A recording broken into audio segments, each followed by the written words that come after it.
नमस्कार दोस्तों, मेरे चैनल कृष्णा भक्ति मार्गदर्शन में आपका स्वागत है। दोस्तों, आज मैं आपको भगवान भोलेनाथ और उनके भक्त की एक कहानी सुना रही हूँ। इस कहानी में आपको जानने को मिलेगा कि कैसे भगवान शिव अपने भक्तों की पुकार सुनते हैं, उनके दुख दूर करते हैं और बिगड़े हुओं को सही राह दिखाते हैं। चलिए शुरू करते हैं। किसी गांव में एक बूढ़ी माँ अपने वृद्ध पति और 3 पुत्रों के साथ रहती थी। बूढ़ी माँ भगवान भोलेनाथ की बहुत बड़ी भक्त थी। उन्हें मंदिर जाना, शिव चर्चा में जाना, भजन कीर्तन करना बहुत अच्छा लगता था, पर उन्हें इन सब चीज़ों के लिए समय नहीं मिलता था, क्योंकि उनके किसी भी बेटे की अब तक शादी नहीं हुई थी। तो बूढ़ी माँ को अकेली ही घर का सारा काम करना पड़ता था। कोई उनकी मदद के लिए नहीं था। घर का सारा काम करना, सबके लिए खाना बनाना, साफ सफाई करना, सबके कपड़े धोना, सब कुछ बेचारी बूढ़ी माँ अकेले ही करती। वो बहुत थक जाती थी और काफ़ी दुखी भी रहा करती थी। एक दिन बड़ी ही दुखी मन से वो बूढ़ी माँ एक शिव चर्चा में गई। वो काफ़ी थकी हुई भी लग रही थी। उन्हें इतना थका हुआ और दुखी देखकर वहाँ शिव चर्चा में आई हुई बाकी औरतों ने पूछा, बहन क्या बात है, तुम इतनी उदास और थकी हुई क्यों लग रही हो? तब बूढ़ी माँ ने कहा, मैं काम करते करते थक जाती हूँ। मेरी अब उम्र हो चली है, अब मुझसे घर के काम नहीं होते। तब उन औरतों ने सुझाव दिया कि तुम अपने बड़े बेटे की शादी करा दो। घर में बहू आएगी तो तुम्हारी मदद कर दिया करेगी। बूढ़ी माँ को ये सुझाव बहुत पसंद आया और उसके बाद बूढ़ी माँ ने अपने सभी रिश्तेदारों में और जानने वालों में कह दिया कि कोई सुंदर, सुशील, संस्कारी और भले घर की बेटी हो तो मुझे जरूर बताना। लोगों ने पूछा, बूढ़ी माँ दहेज में क्या लोगी? तब उस बूढ़ी माँ ने कहा, मैं 2 लाख रुपए लूंगी। फिर किसी परिचित के बताने पर उन्हें एक भले घर की सुंदर सी कन्या मिल गई। उस बूढ़ी माँ ने अपने बड़े बेटे का विवाह बड़ी ही धूमधाम से उससे करवा दिया। बहू घर आ गई तो बूढ़ी माँ ने सोचा, अब बहू आ गई है तो कल से वो सारा काम संभाल लेगी और मैं अपना सारा ध्यान पूजा पाठ में लगाऊंगी। पर अगले दिन बहू 10 बजे सोकर उठी तो बूढ़ी माँ को ही घर का सारा काम करना पड़ा। बूढ़ी माँ ने सोचा, शायद बहू थकी हुई होगी इसलिए आँख नहीं खुली, पर यह तो अब रोज का नियम बन गया। बहू आराम से 10 बजे आती और खाना लेकर अपने कमरे में चली जाती। बहू को इस बात से कोई मतलब नहीं होता कि उसके वृद्ध सास ससुर या फिर उसके पति या देवरों ने खाना खाया है या नहीं। बहू घर का कोई काम नहीं करती थी। बूढ़ी माँ ने आखिर हार कर एक दिन बहू को टोक ही दिया, बहू तुम घर का कोई काम क्यों नहीं करती? तुम्हारे आने के बाद भी घर के सारे काम मुझे ही करने पड़ रहे हैं। तब बहू ने कहा, मेरे पापा ने इस शादी के लिए आपको 2 लाख रुपए दिए हैं, मैं घर का कोई काम क्यों करूं? 2 लाख रुपए में तो मैं पूरे 2 साल घर का कोई काम नहीं करूंगी। बूढ़ी माँ बहू की बातें सुनकर बहुत दुखी हो जाती हैं और वैसे ही दुखी मन से शिव चर्चा में चली जाती हैं। उन्हें इस तरह दुखी देखकर बाकी सभी औरतें पूछने लगती हैं, बहन क्या हुआ? अब तो तुम्हारी बहू भी आ गई है, अब क्यों उदास हो? तो बूढ़ी माँ ने कहा, क्या बताऊं बहन, बहू कोई भी काम नहीं करती है, 10 बजे तो सोकर उठती है। तब सभी औरतों ने कहा कि आप अपने मंझले बेटे की शादी कर दो, सभी बहुएं एक समान नहीं होती, वो काम कर दिया करेंगी। तब बूढ़ी माँ ने अपने सभी रिश्तेदारों से लड़की देखने को कहा और तब बोला, इस बार मैं 4 लाख रुपए लूंगी।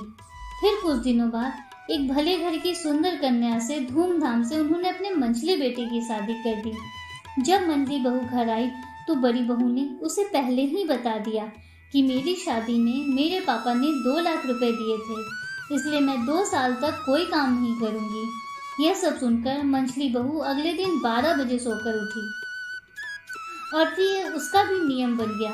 मंझली बहू 12 बजे दिन में सोकर उठती और घर का कोई काम ना करती।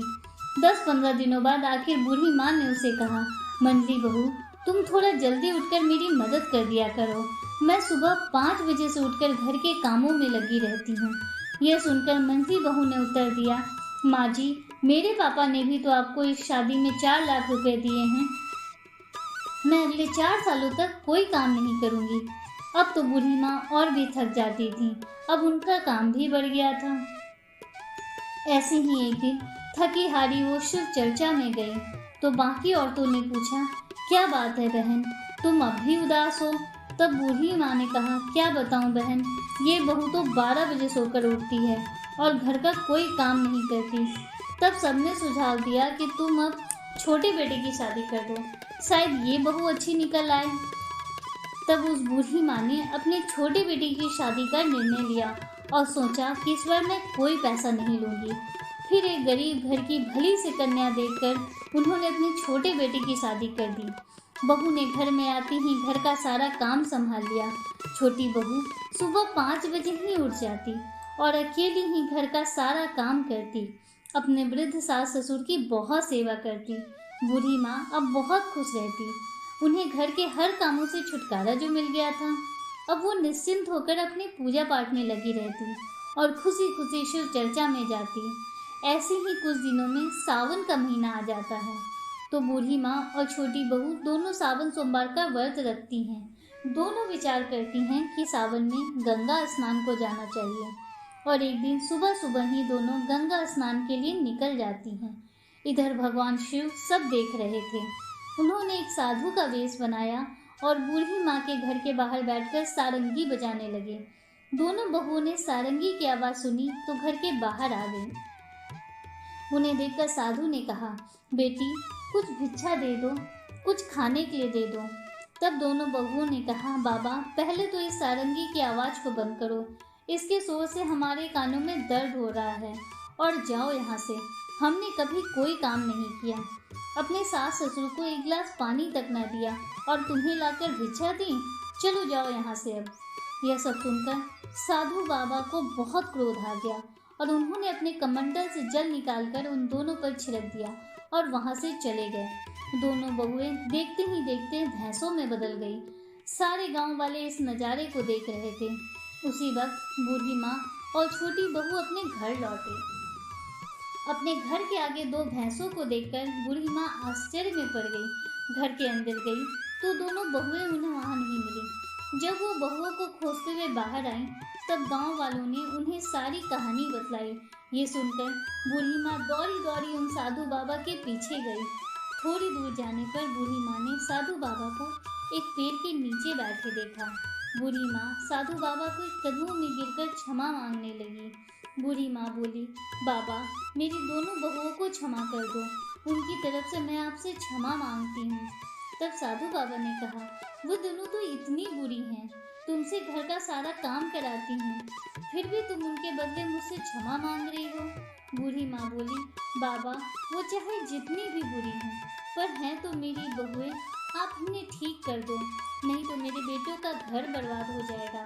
आप मेरे साथ मेरे घर चलो।